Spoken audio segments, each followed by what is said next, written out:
Hi everybody, Mike with Enviroscape LA. California's heard a lot about the drought in recent months, recent years, recent months. In fact, last week Governor Brown declared that it was a mandatory 25% reduction across the state, across the board, for residential homes.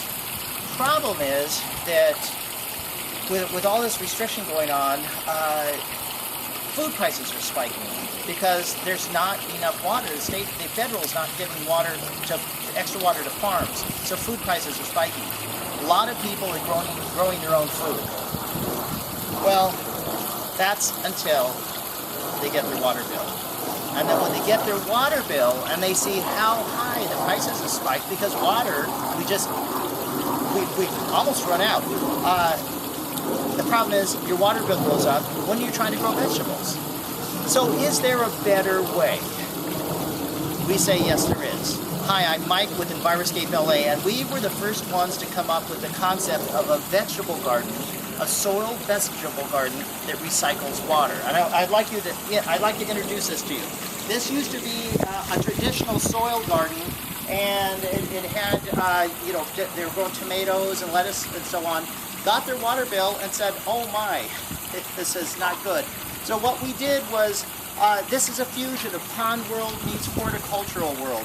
And what we did was we built these beautiful boxes here. They're heart of redwood boxes. And we went ahead and we stained them so they look beautiful, but it goes beyond that. You can see right here is a little bit of black here. That's actually Fish Safe Pond Liner. And what that does is it lines all three of these boxes, so that when the water turns on, you have first of all, you have your plants, you plant your plants inside the furrows here. This is how they do farming the old-fashioned way. You grow tons of fruits and vegetables much faster because it's what's called the flooding method. Only problem with the flooding method traditionally is it wastes so much water, but it gives you the best fruits and vegetables because you're washing all the salts away. Interesting thing about this is that if you could capture the water and reuse it the next day you got the best of both worlds. So that's what we've done here. We've lined these beautiful boxes with pond liner, Fish Safe Pond Liner. We put gravel in the bottom. We put a French drain to all three boxes, and then we interconnected them into a containment area where it'll save the water. So, for example, we've actually put bubblers. This is traditional irrigation bubblers. We put those in here. That's the landscaping part. Put the soil, and then underneath the ground, I have pictures of this on Facebook. I've actually done a YouTube video as this was getting built.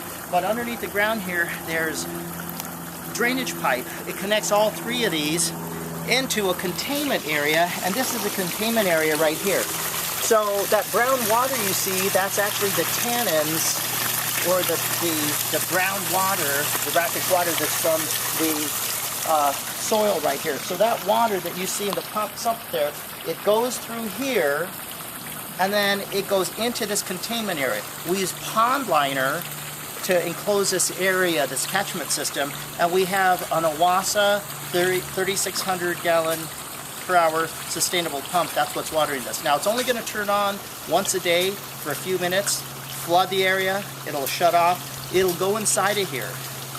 One of the questions that came up in our earlier ones is, well, how do you keep the water turned? How do you keep it from stinking? So what we did was we built in, I want to show you in this video, we built a tiny little water feature here. We put a Pond Boss pump to it. It takes practically no electricity at all to keep this thing going. And then the water, again, it's drawing from the same source. It's a little brown because this is brand new, and it's coming from the soil garden here. So we estimate it'll save about 80 to 90% over a traditional soil garden of water. So this hits all the bells and it has all the bells and whistles. It hits all the high points. It's organic gardening, non-GMO, healthy for you. You don't have to drive 3 to 4 hours away to get your food, or your food that's being delivered to local supermarkets probably travels hours. I know that in the U.S., the average tomato travels 1,000 miles to get to its destination, your dinner plate. Well, here's the best source, the best solution. Grow it yourself. Grow it in your backyard. Doesn't add to the carbon footprint. And then serve it up in your kitchen. best way, but it gets better than that. It's doing it with water that recycles over and over and over again. So it's a little bit of pond world meets horticulture world, landscape world, and it's kind of bringing all the elements together for this crucial time that we really need to be about water conservation during this mega drought.